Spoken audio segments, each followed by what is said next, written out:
एक बार देवी सत्यभामा भगवान श्री कृष्ण के पास आई और उनसे पूछा कि देवी रुक्मिणी तुलसी को जल क्यों देती हैं और तुलसी के पास दीपक क्यों जलाती हैं। ये सुनकर भगवान श्री कृष्ण ने कहा कि यह अत्यंत महत्वपूर्ण प्रश्न है। उन्होंने बताया कि जो भी व्यक्ति तुलसी को जल देता है उस पर उनकी कृपा सदैव बनी रहती है। भगवान श्री कृष्ण ने एक कथा सुनाई। श्याम शर्मा एक समृद्ध वैश्य था, लेकिन उसके पास संतान नहीं थी। इस कारण वह हमेशा दुखी रहता था। उसने संतान प्राप्ति के लिए कई उपाय किए, लेकिन कोई सफलता नहीं मिली। अंततः वह महामुनि वशिष्ठ जी से मिलने गया। वशिष्ठ जी ने अपनी दिव्य दृष्टि से श्याम शर्मा का पूर्व जन्म देखा और उसे बताया कि पिछले जन्म में उसने एक गाय को दुखी किया था। गाय के श्राप के कारण उसे इस जन्म में संतान सुख नहीं मिल रहा था।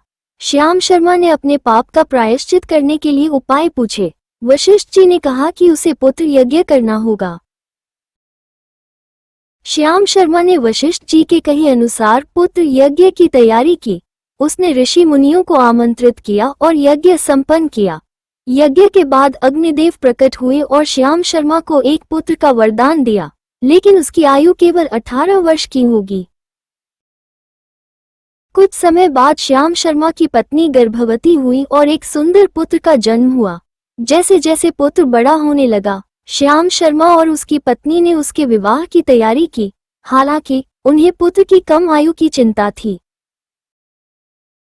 श्याम शर्मा के पुत्र ने सुभद्रा नामक एक गुणवान कन्या से विवाह किया।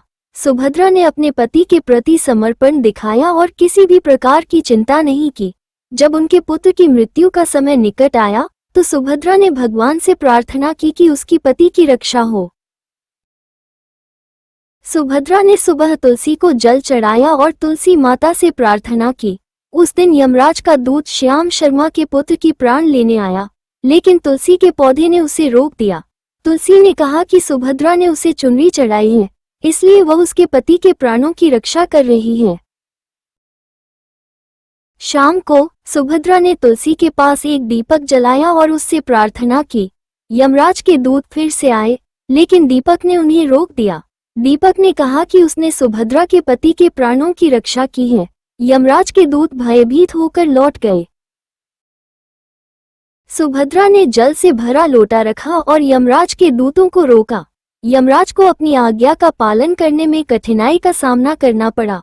अंत में यमराज स्वयं आए और सुभद्रा से मिले।